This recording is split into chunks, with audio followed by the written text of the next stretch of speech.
fuel feed line into the filter, return line coming off the damper, a set of zip ties.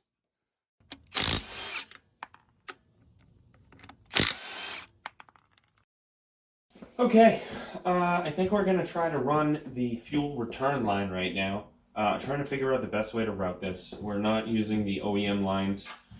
This whole system isn't really OEM anyway, so we have 5/16 line.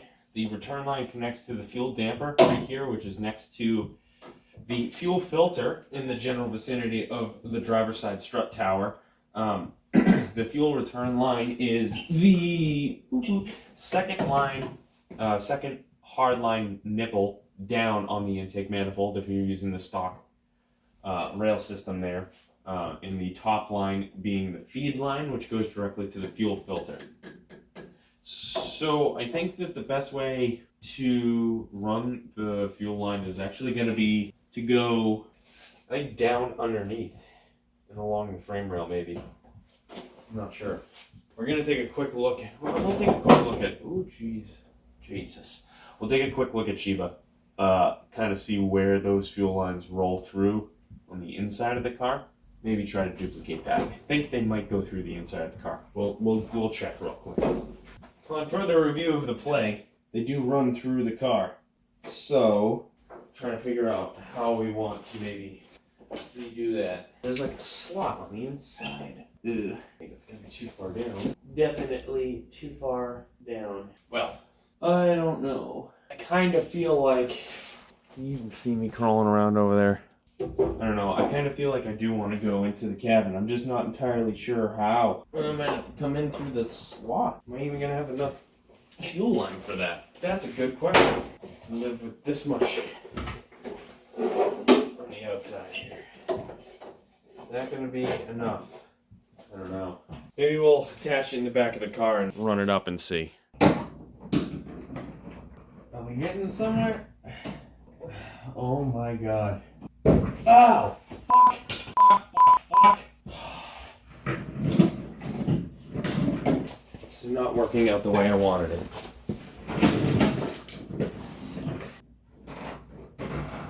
Oh my lord, that was on there.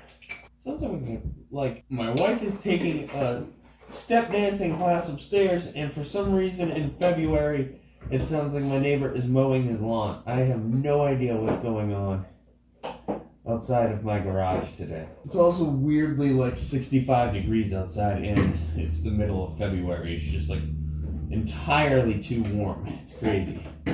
Oh, come on. Ow. That's the second time I've stabbed my thumb with the fuel return line hooked up to the tank. Beauty. Okay. Alright, slide on out. Can't even slide today. What am I calling them? Just gigantic leaves?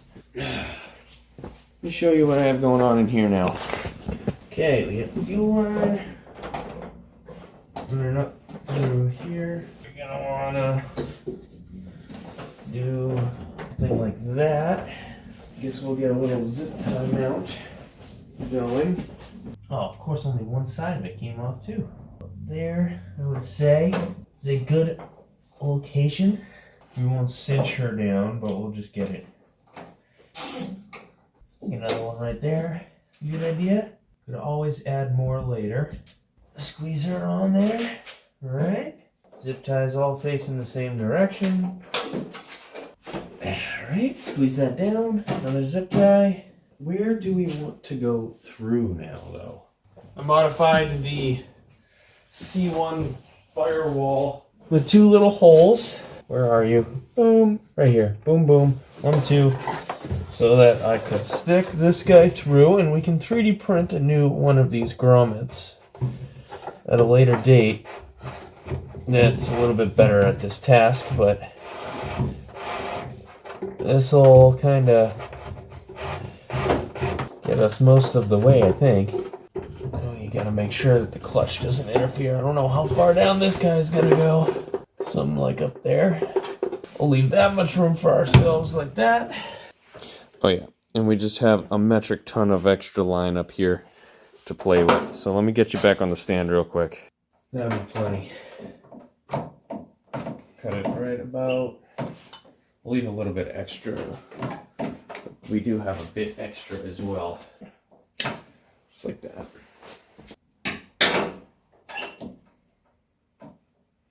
There we go. Fuel return line connected. Nice. All right, I like that. All right, can you see it? See one coming through the firewall. We got our zip tie holder down here. Running up to our return. All right, we have the high pressure line. I'm just gonna, I don't want to pull 12 feet of it through the cabin here, so. Poked a whole bunch of hose through. Where to go? Right here. This guy. We're gonna want to have follow up, same path. Come on to right here. Come. There we go. Tighten that up real quick. Cool. Now I kind of want to keep that whole set of, or those, I guess that pair of hoses together. Grab a handful of zip ties over here. So what we're gonna do is, it goes down, we will do that. Actually, maybe I'll do that. I mean, that one, but that's okay. What we want to do, anyway, is we come here, zip tie, if we put the zip tie through that zip tie and the zip tie,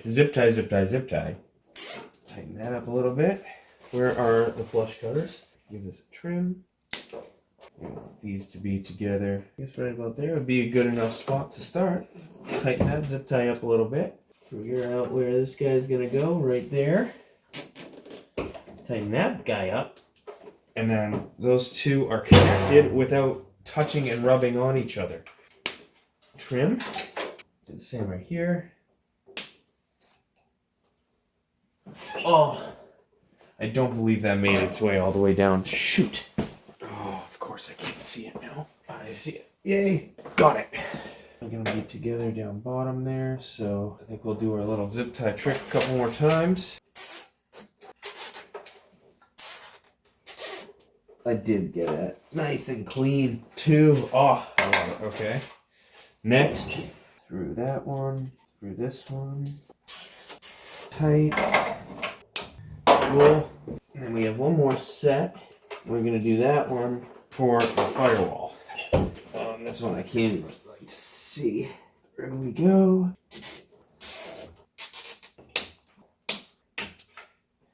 Beautiful. Nice. Trying to find my flashlight so I can kind of show you. I don't know, maybe you can see anyway. Alright, so this is what we have going on here. Fuel feed line into the filter. Return line coming off the damper. Whole set of zip ties. 3 zip ties to space the hoses out, keep them into place. Another one there. Another one down there. You can see there's one right there, and then that 4th zip tie right there is to the little 3D printed zip tie holder to keep it down on the frame rail. And then you can see right there, there's another one right before our grommet through the firewall. And now we can come in and we have our bundle here that we're going to stretch out. Maybe we'll put another set of zip ties right against the grommet there to hold it in place. And then we'll start feeding the feed line all the way back through along the rocker, just like the stock hard lines are normally, through the hole in the floor like they are normally, into the tank like they are normally. We're going to leave the feed line disconnected at this time. Oh, here's my flashlight. Cool. I can show you. Right. So you can see this is the nylon feed line for the tank itself. It has a quick connect fitting. We're actually going to retain that and we're just waiting for our Amazon package to arrive with a 5/16 Bundy to 5/16 barb fitting to make that a little bit cleaner. So let's get that line running in the cabin.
Real quick, I don't even know how bad the glare is. I am just gonna finish up with the fuel feed line real quick and just get that connected.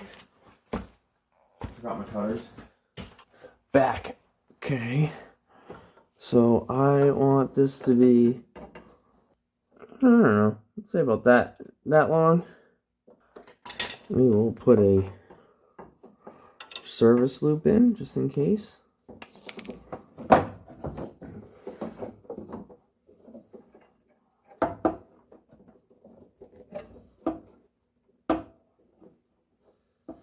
Yeah, guess it doesn't hurt to do a service loop.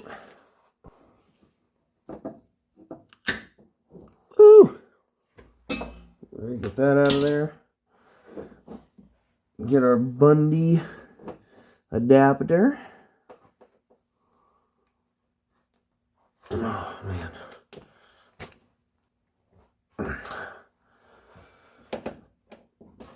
A little more. There we go.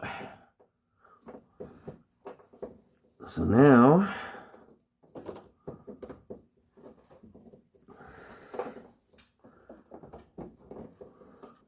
wait, how does this thing again? How are we planning on putting this thing again? Like this. Right? Yeah. This guy should just O-ring in right like that. Yes. Nice. That should do it. Slide this guy on real quick. I think by chance we have a screwdriver. We do. I'll have to get back up for some zip ties, but that's okay. Okay. Nice.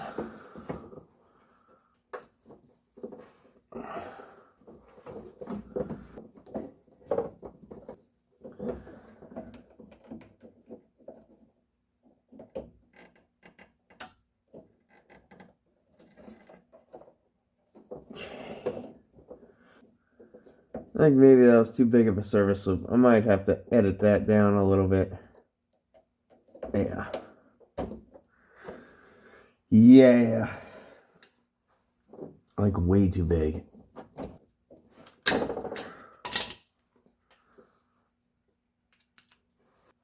I don't know, what are the chances this is coming out of here? Slim to none? Oh, shoot. Oh, I'm gonna have to cut that out. Oh, no. Okay. Alright.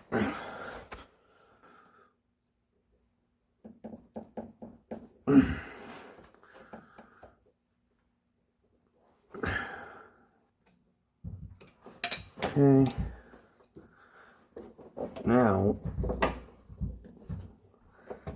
jam this in.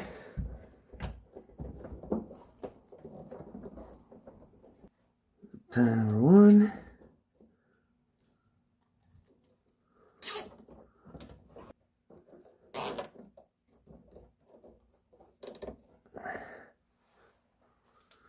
Tie number two.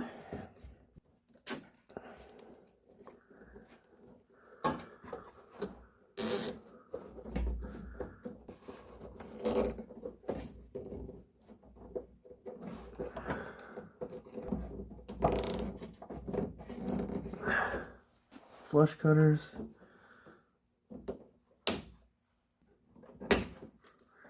Boom. Why are these here? I'm going to take those off.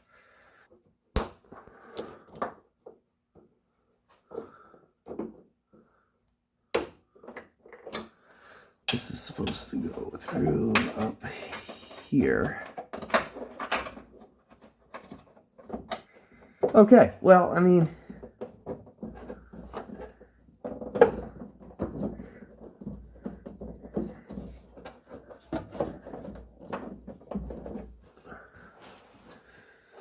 I think we're good. Fuel system complete. That way when we kill the solenoid, it kills power to the bulkhead, which kills ignition, and there's no way for the alternator to backfeed the fuse box.